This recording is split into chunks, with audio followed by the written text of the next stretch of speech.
Hello అండి. Welcome back to my channel. మీకు thumbnail చూసింటే అర్థమయ్యే ఉంటదేమో నేను దేని గురించి మాట్లాడుతున్నాను అనేది. యూట్యూబ్‌లో బెగ్గర్స్ ఎక్కువైపోయారు. యూట్యూబ్ క్రియేటర్స్‌లో మెయిన్‌గా. నా ఆడియన్స్‌కి నేను కొన్ని సజెషన్స్ ఇవ్వాలనుకుంటున్నాను. ఇలా మాత్రం తయారవ్వకండి అని చెప్పి. సో, మెయిన్ ఏంటి అంటే యూట్యూబ్ ద్వారా ఎందుకు ఇట్లా అవుతున్నారు అనేది నేను క్లియర్‌గా చెప్తాను. నేను అబ్జర్వ్ చేసిన దాన్ని బట్టి. ఫస్ట్ థింగ్ ఏంటి అంటే యూట్యూబ్‌లో ఎక్కువ మంది రెవెన్యూ బాగా వస్తది. డబ్బులు ఎక్కువ వస్తాయి యూట్యూబ్‌లో అనే దానికోసమే ఎక్కువ మంది వచ్చేది. సరే, స్టార్టింగ్‌లో వ్యూస్ రాకపోయినా అలా బాగా గ్రో అయిన ఛానల్స్ అయినా సరే అలా స్లోగా గ్రో అవుతూ ఉంటాయి. ఒక పొజిషన్‌కి వచ్చిన తర్వాత వాళ్ళకి అదొక రకమైన ఇదొచ్చేస్తది. నాకేంటి అన్నట్లు. ఇప్పుడు డబ్బులు చూస్తున్నారనుకోండి, ఓకే, డబ్బులు వస్తున్నాయి కదా! అంటే ఇదేంటంటే యూట్యూబ్ అనేది ఎప్పుడు ఎలా ఉంటదో మనం చెప్పలేము. ఇప్పుడు ఒక జాబ్ అనుకోండి, మీకు జాబ్‌లో సాలరీ వస్తది. ఎవ్రీ మంత్ ఈఎంఐస్ ఉంటే ఈఎంఐస్ కట్టుకోవచ్చు. ఏదైతే అది మనకు జాబ్‌లో నడిచిపోతది. బట్ యూట్యూబ్‌తో అట్లా ఉండదు ఎప్పుడూ గూడా. ఎక్కువ మంది చేస్తున్న మిస్టేక్ ఇదే చేస్తున్నారు. వాళ్ళ స్థాయికి మించి ఒక స్టేజ్‌కి వచ్చిన తర్వాత ఒక ఇన్ని లక్షలు వస్తున్నాయి అనుకోండి యూట్యూబ్ నుంచి. అవి వచ్చిన తర్వాత ఏం చేయాలో అర్థం కావట్లేదు.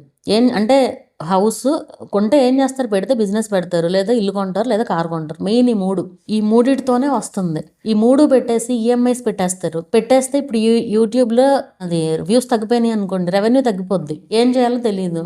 అప్పులు చేసేస్తారు. అండ్ ఎక్కువ మంది లగ్జరీస్‌కి అలవాటు పడిపోతారు. లక్షలు లక్షలు వచ్చేపాటికి ఏంటంటే లగ్జరీస్‌కి అలవాటు పడిపోయి ఎక్కువ మంది ఇట్లా యూట్యూబ్‌లో వీడియోలకొచ్చి ఇప్పుడు మనం చేసే తప్పులకి ఆడియన్స్ ఎందుకు పే చేయాలి? ఒకసారి ఆలోచించండి. మన లగ్జరీస్ కోసం మనం డబ్బులు ఖర్చు పెట్టేసుకుని, నాకు ఆడియన్స్ సపోర్ట్ చేయాలంటే ఎలా చేస్తారు? అసలు ఎందుకు చేయాలి అసలు ముందు? అండ్ ఇక్కడ ఎవరి రేంజ్‌లో వాళ్ళకి ఇష్యూస్ ఉంటాయి.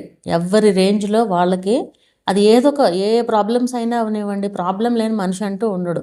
మనీ రిలేటెడ్‌గా అయినా కూడా ఏదోటి ఉంటూనే ఉంటాయి. అట్లా ఇప్పుడు అందరూ కలిసి ఇప్పుడు అది ఏంటంటే మొత్తం యూట్యూబ్ క్రియేటర్స్‌కి మొత్తం చెడ్డ పేరు వస్తది. వీళ్ళేంటి సంవత్సరానికి ఒకళ్ళు ఇలా అడుక్కుంటూ ఉన్నారు అన్నట్లుగా అనిపిస్తది చూసే ఆడియన్స్‌కి కూడా. సో, ఈ మధ్య కాలంలో ఇట్లాంటివి ఎక్కువైపోయినాయి అన్నమాట. ఊరికే ఏడుస్తూ వీడియోలు పెట్టడాలు, నాకింత అప్పయిపోయింది, అంత అప్పయిపోతే కట్టుకోవాలి. ఇప్పుడు యూట్యూబ్ ఒకటే కాదు కదా! వేరే ఏదుంటే అది చూసుకొని దాంట్లో పని చేస్తా ఎవరైనా కష్టపడిందే ఎవ్వరికీ ఒక రూపీ కూడా రాదు. ఎంతో కష్టపడితేనే ఒక రూపాయి చూడగలుగుతున్నారు. అది ఏ ఫీల్డ్‌లో అయినా సరే.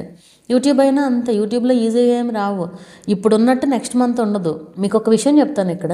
ఒక 4 ఛానల్స్ ఉన్నవాళ్ళనమాట. వాళ్ళ ఇంట్లో మొత్తం ఛానల్స్ పనే ఇక. ఏం జాబులు లేవు, ఏం లేవు. నలుగురు యూట్యూబ్ స్టార్ట్ చేశారు.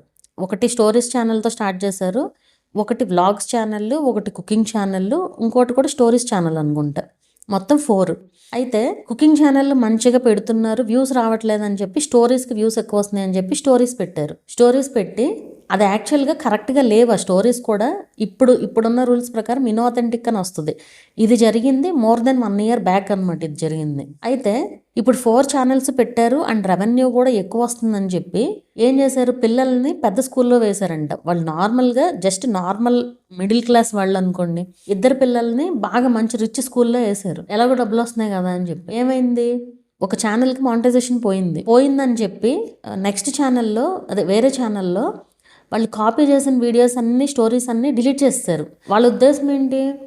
ఆ వీడియోస్ పెట్టడం వల్ల పోయిందనుకుని ఈ ఛానల్‌లో రెండో ఛానల్‌లో కూడా వీడియోస్ డిలీట్ చేశారు. వేరే వీడియోస్ 30 40 డిలీట్ చేసినట్లున్నారు. ఒకటేసారి డిలీట్ చేసేపాటికి అప్పట్లో ఏంటంటే మానిటైజేషన్ పోతుంది వీడియోస్ ఎక్కువ డిలీట్ చేస్తుంటే. అలా 2 ఛానల్స్‌కి మానిటైజేషన్ పోయింది. పోయిన తర్వాత అప్పుడు వచ్చారు. సరే, ఒక ఛానల్ అపీల్ చేసినట్లున్నారు.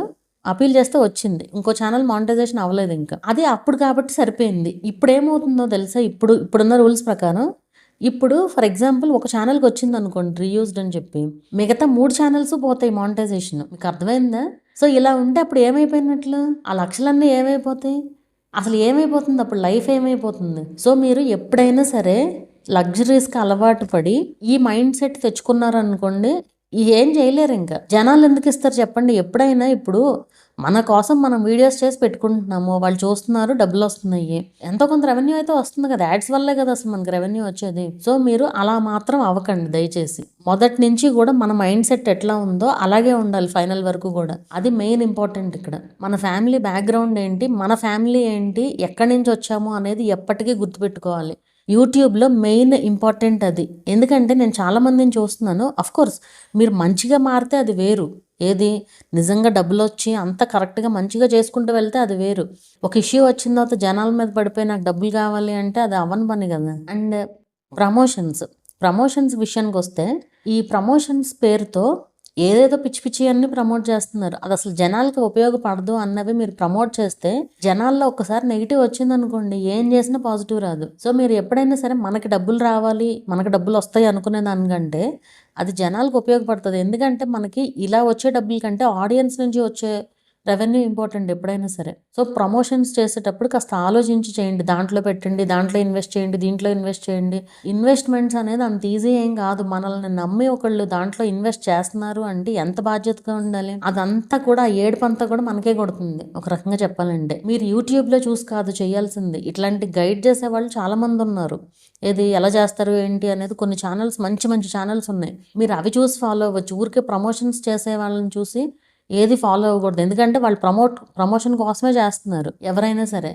సో ఎప్పుడైనా సరే మీరు చూసేవాళ్ళు ఆలోచించాలి, చేసేవాళ్ళు కూడా ఆలోచించాలి. సో అలాంటి స్టాక్స్ కానివ్వండి, ఏదైనా అసలు ఆ రిలేటెడ్గా మీకు నాలెడ్జ్ లేని దాన్ని తెలుసుకుని మరీ ప్రమోట్ చేస్తున్నారు. అవన్నీ ఏం వద్దు అసలు. ఇప్పుడు నార్మల్గా బట్టలు, నార్మల్ డ్రెస్సెస్, శారీస్, జ్యువెలరీయో అనుకోండి, అది వేరు. ఎందుకంటే వాటి వల్ల నష్టమేం లేదు ఎవరికి. కొంటే కొంటారు, లేదంటే లేదు అంతే. బట్ ఇవి అలా కాదు కదా. ఇప్పుడు ఇన్వెస్ట్ చేశారనుకోండి, అదేదో ఫ్రాడ్ది అనుకోండి, వాళ్ళు పెట్టిన వల్ల పోయినట్టే కదా. అక్కడ డ్రెస్సులు అనుకోండి, తీసుకుంటారు, లేదంటే లేదు. పోనీ ఒకసారి తీసుకున్నందుకన్నా వేసుకునైనా చూస్తారు కదా. సో అదొక రకం, ఇదొక రకం ఇవన్నీ. సో ఎప్పుడైనా సరే మీరు చేసే ప్రమోషన్స్ జనాలకి నచ్చే విధంగా ఉండాలి, జనాలకి ఉపయోగపడే విధంగా ఉండాలి. వాళ్ళు నష్టపోకూడదు మన వల్ల. అప్పుడు ఖచ్చితంగా జనాలు అనేవాళ్ళు మీకు కనెక్ట్ అవుతారు. మీ ఛానల్కి, మీరు చెప్పే ఇన్ఫర్మేషన్కి, మీ వీడియోస్కి కనెక్ట్ అవుతారు. అలా జెన్యున్గా వచ్చే ఆడియన్స్ ఉంటే యూట్యూబ్లో మనం వెనక్కి తిరిగి చూసుకోవాల్సిన పని ఉండదు. మీ కంటెంట్ ఇంప్రూవ్ చేస్తూ వెళ్తే చాలు అంతే. సో ఇలా అడుక్కోవడం వరకు మాత్రం తెచ్చుకోకండి. అది ఎప్పుడైనా సరే మన స్థాయికి మించి ఏది చేయకూడదు. లైక్ నాట్ ఓన్లీ యూట్యూబ్ నుంచి వచ్చే డబ్బులనే కాదు, జాబ్స్ అయినా అంతే. ఇప్పుడు ఎప్పుడు ఏ జాబ్స్ ఎప్పుడు పోతాయో మనం చెప్పలేం కదా. అలాంటప్పుడు ఓవర్ బర్డెన్గా అన్నీ పెట్టేసుకోకూడదు ఒకసారి. ఇది నేను నా ఫాలోవర్స్కి ఇస్తున్న సలహా. ఇష్టమైతే ఫాలో అవ్వండి. లేదు మేము మా ఇష్టం వచ్చినట్టు ప్రమోషన్స్ చేసుకుంటాం, మాకు డబ్బులే కావాలి అంటే హ్యాపీగా చేసుకోవచ్చు.